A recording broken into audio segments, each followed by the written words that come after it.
অনেকে আমার মাঝে মধ্যে কইন ভাই আপনি দুনিয়ায় ঘুরনি ব্লগ টক করেন, আমরা সিলেটের ভিতরে ঘুরিয়া ব্লগও করি না, খেনে কথা শিকান নাই রে ভাই। কত হইল আমি যে ব্লগ করতাম আমার কিতার লাগে সরম করে।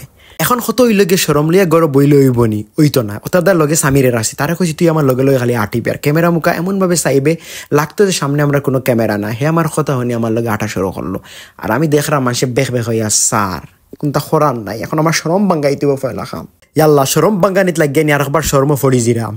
ইনো সামনে দেখি ফুলাও, সানা বিরান, পিঁয়াজি আর নানান জাতর জিনিস। এখন লগর গুড়িতে খাওয়ানি লাগবো কিতা করতাম টুকাই পাই না, না খাওয়াইলো তো সরম। ইয়াল্লা আজকে তো রোজা, রোজা মাস আবার তারা খাওয়াইতাম কিতা, আল্লাহ তানোর বন্দা মারইন না। তারা কইলাম রে ও এখন রোজা মাস, এখন তার কোনটা খাওয়া যাইতো না, রোজা মাস না হইলে তো তোমার খাওয়াইলাম, মানে হেওয়ার কোনটা মাতলো না। সামনে আবার আটা শুরু করলাম। আটতে আটতে হঠাৎ চকুত ফললে বেটা একে ডাব লইয়া বহিছে। লগালগ স্বামীরা তো ক্যামেরা দিয়া কইলাম বাইর মুখে ক্যামেরা রাখ, আমি বেটার লগে দাম দর করে তা ভিডিও ডখর লই না লই ব্লগের ভিতরে জিনিসটা আনি হারাই। হে আমার কথা মতো খামটা করলো, তো বাদে দাম দরে হইছে না লইছে না, আবার আটা শুরু করলাম। আটি আটি গিয়ে হামাইলাম রে বো শাহজালালর মাজারও। বাংলাদেশের যে কোনো প্রান্তত যাই না খেনে রে ভাই, সেও যখন শুনে আমার বাড়ি সিলেট ফয়লা যে কথা কইব ভাই শাহজালালর মাজার থেকে আপনার বাড়ি দূরে হতো খান, তো কিবান কইলে আমার বাড়ি অমুক জায়গাত, আলাদা একটা ভালো লাগা কাজ করে রে ভাই। তারা কয় আমরা একদিন যাইতাম ওখানো, তো এখানে গেলে কিলা নয় নানান রকম মন্তব্য হরব এখান লই, আলাদা একটা ভালো লাগা কাজ করে। প্রতি বৃহস্পতিবার হাজার হাজার মানুষ এখানো আইন। আমরা সিলেটের গৌরবী জায়গা এখান। আমরা সিলেটি অকলরে যে কয়টা কারণে মানুষের সম্মান ভালোবাসা আর ইজ্জত দে, তার মাঝে ফয়লা যে কারণটা হইল কি রে ভাই হজরত শাহজালাল।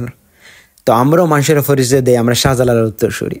তো এই মাজারও ঘুমাই আছেন শাহজালাল রাদিয়াল্লাহু তাআলা। যাই হোক অনেক ঘোরাঘুরি করলাম, রমজান মাস সময়ও কাটলো, মনও বাক্কা শান্তি হইল। পবিত্র জায়গা তাইলে রে ও মন তো শান্তি হইব।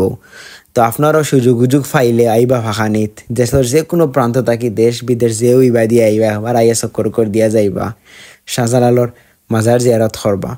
তো যাই হোক ঘোরাঘুরি করার পরে এখান থেকে বারোইলাম। ইচ্ছা আছিল আসরের নমাজ পড়িয়া যাইতাম, কিন্তু আসরের নমাজ শুরু হওয়ার প্রায় 1 ঘন্টা বাকি আছে, অত বেল কিতা হরতাম হইছেন। তাও আবার রমজান মাস একটা কাজও আছে, হয়ে আজকে যাই গিয়ে আরো দিন আই মায়ে নমাজ ফর্ম সমস্যা নাই, নিজের বাড়ির গুড়িতে আছে, কোনো অসুবিধা নাই।